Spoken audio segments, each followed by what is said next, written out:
Hi, I'm Shane with etrailer.com. Today you're going to be taking a look at, I'm going to walk you through the installation on the Tekonsha Primus IQ trailer brake controller on your 2019 Chevrolet Equinox with the Factory Tow Package. Most of the time when we think about a brake controller, it's on a larger vehicle or on a big truck that may be pulling big trailers.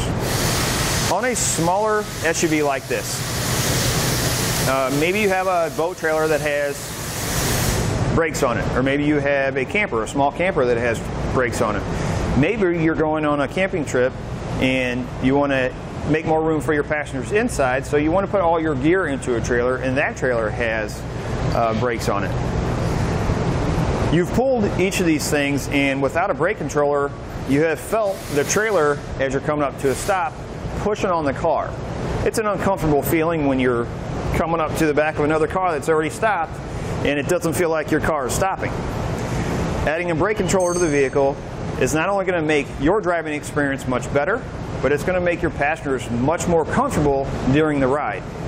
The trailer brake controller is going to be a proportional brake controller, so when you apply the brakes in the vehicle, it's going to apply the same amount of pressure in the trailer, depending on how you have it set, whether that applies the brakes a little bit sooner or a little bit later. When you're pulling that trailer, you apply the brake, it applies the brakes on the trailer is going to be able to slow and stop itself as the vehicle slows and stops itself.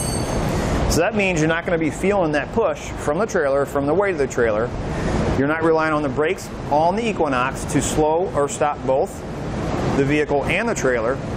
And it's going to save you money in the long run because you're not wearing out the brakes on the car. A couple things to keep in mind. If you're installing a brake controller on the Equinox that has a factory tow package, it is going to require an additional wiring kit.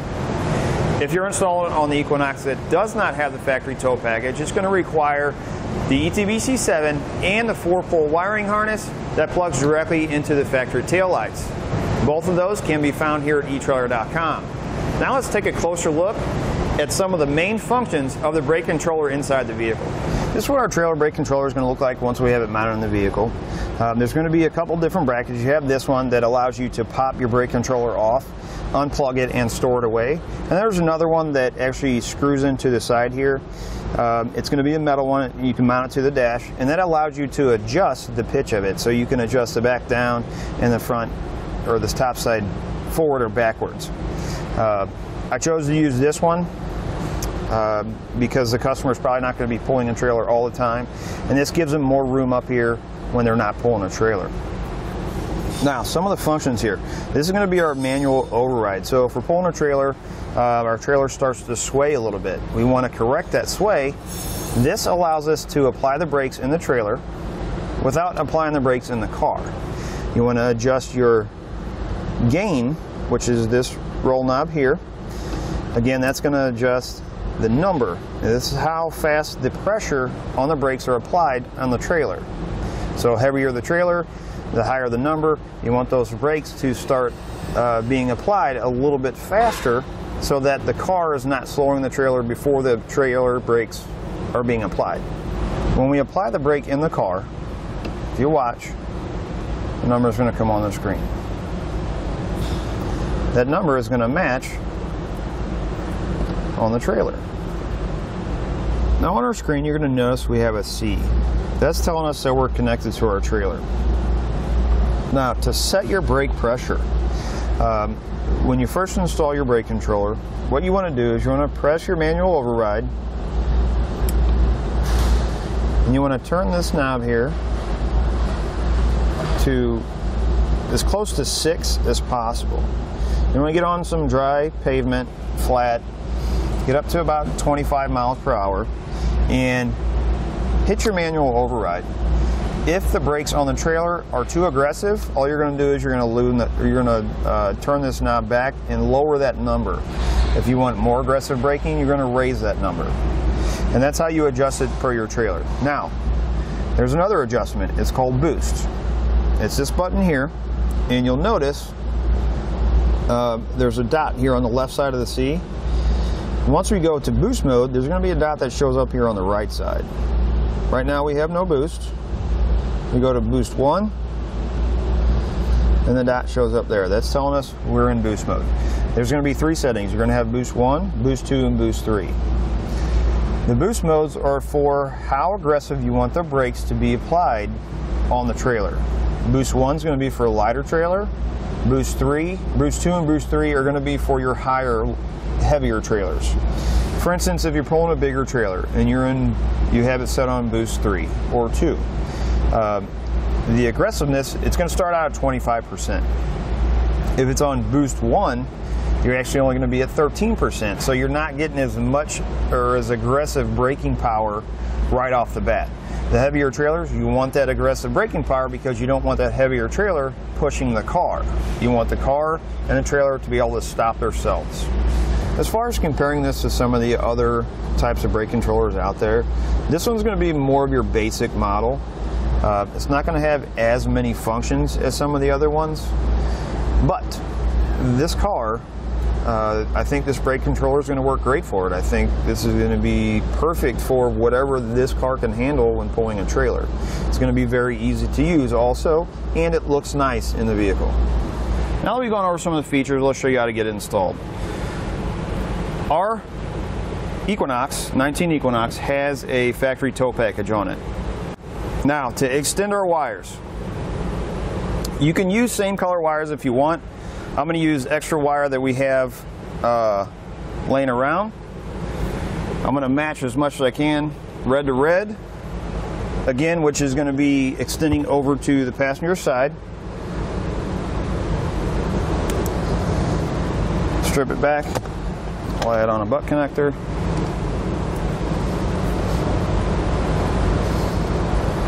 And add on our red wire. Now I decided to go ahead and use black wire for my power wire going out and black wire for my brake signal output going to the back. Originally I had yellow, but since this wire is going back, I'm going to run it inside the vehicle. This one's going out, I'll be able to keep them apart.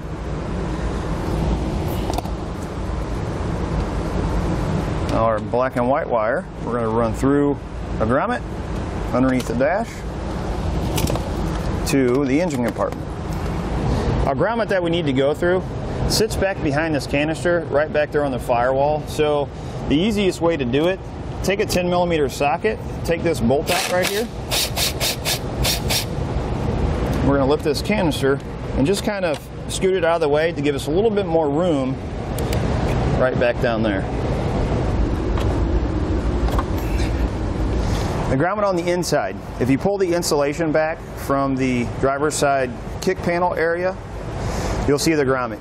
What I did is I took an Airline tube. You don't have to use an Airline tube, you can use a wire hanger or anything. Poke it through that grommet, make sure you don't damage any of the wires, and go to the outside. What we're going to use it for is to pull our ground wire and our power wire that we're taking to the battery. We're going to attach them to that pull wire, and we're going to pull them outside the car. Now we're going to take our power and our ground wire, and the ground wire doesn't necessarily have to go out.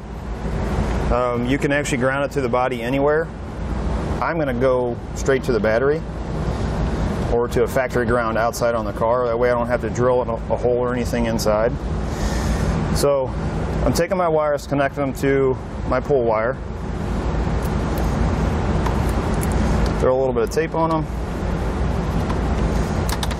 And then we can pull our wires through.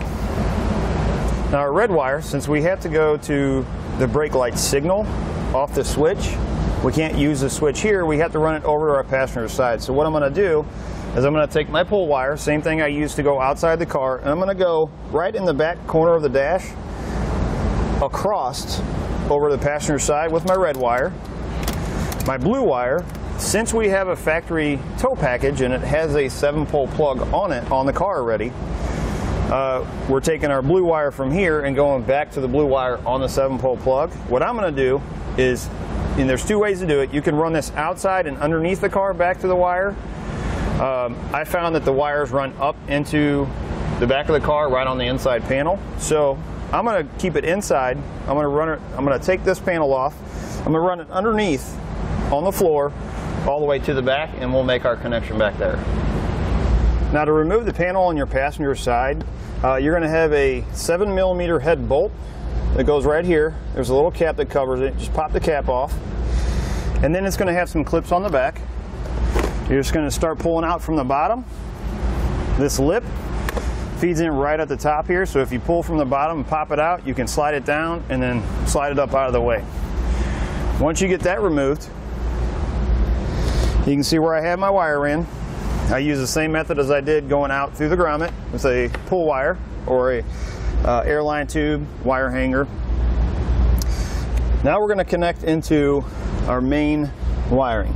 We're looking for the black plug. You can see there's several different ones here. The black one, and what we're looking for is this pink and white one right here. We're going to trim back our coating. Just be careful that you don't cut any of your other wiring. Give us a little extra room here to work. Again, our red wire is coming from, or is our brake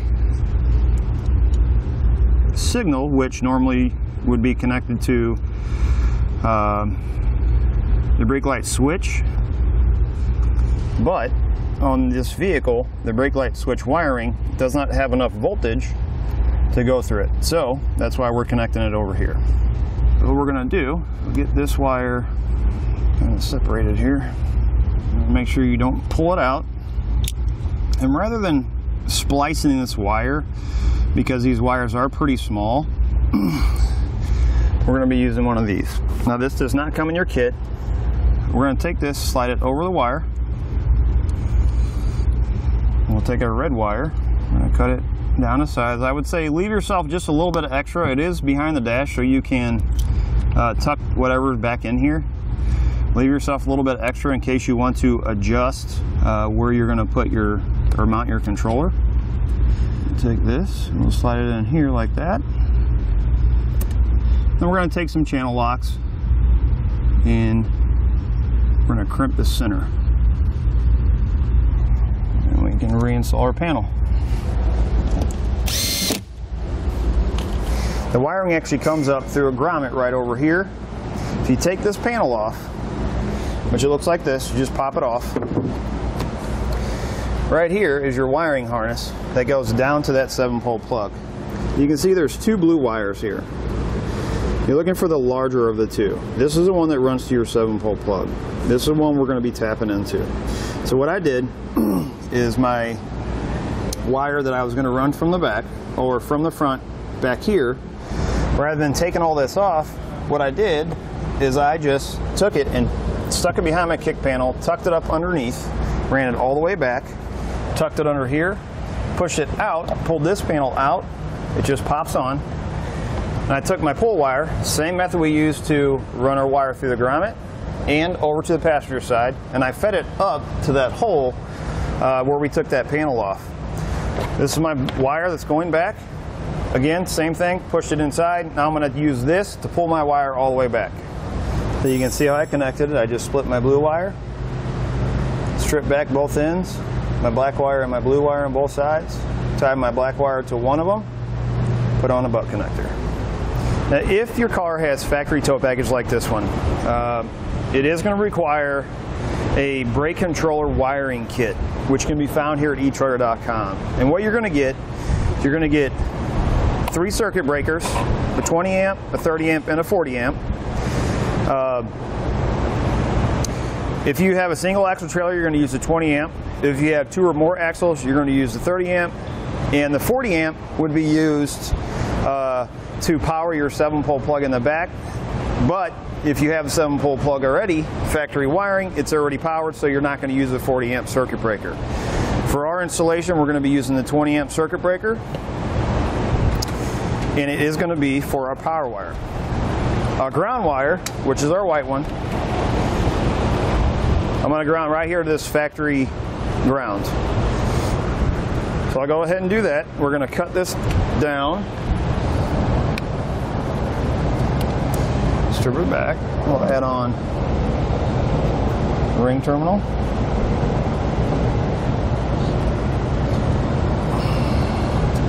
.10 millimeter socket.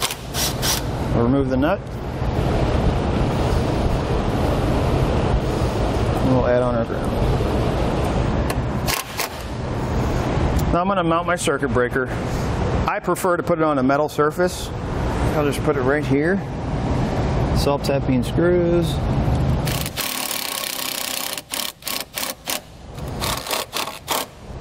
For my ground wire, I'm actually going to rotate it over like this. Come underneath that. And then for my power, cut the wire back. Add on a small ring terminal.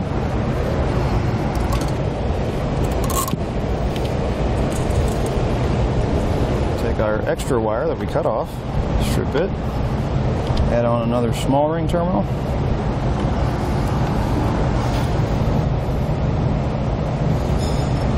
Positive side of the battery. Cut the length, strip it back. Then we'll remove that nut. And then reinstall your nut.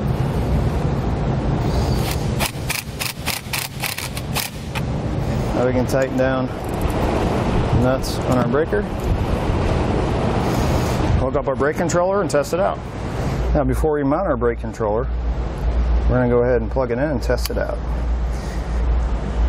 Now we have it hooked up to an alternate source, so it's showing that we're connected to a trailer. The override's working. You can adjust for brake pressure. Everything's working. So now we can mount our brake controller onto our dash.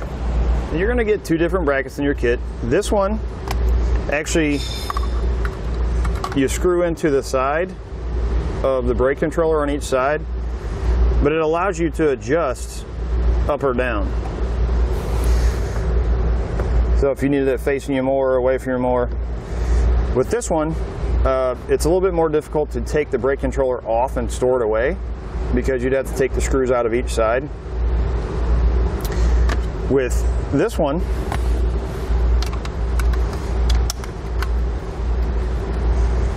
it allows you to mount it close and remove the brake controller when you don't want to use it, but you have no adjustability. You don't have any room to move it.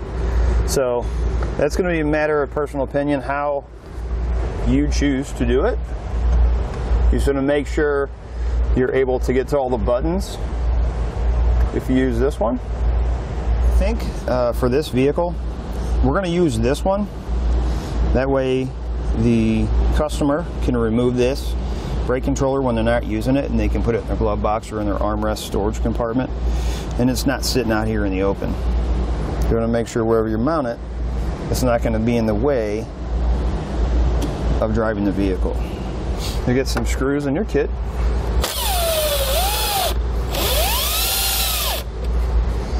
Just want to make sure when you mount it, you're not mounting it at an angle like this. It can go this way and this way, just not sideways.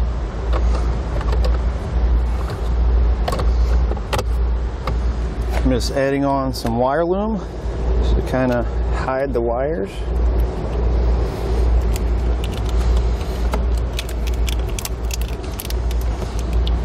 Now with running it like this, as I mentioned, we can take this off, we can store it away in a compartment when we're not using it.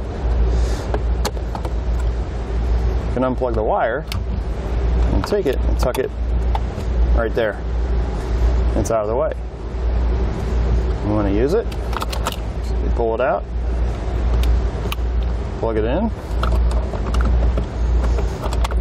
clip your brake controller back into your holder, and you're ready to hook up to your trailer.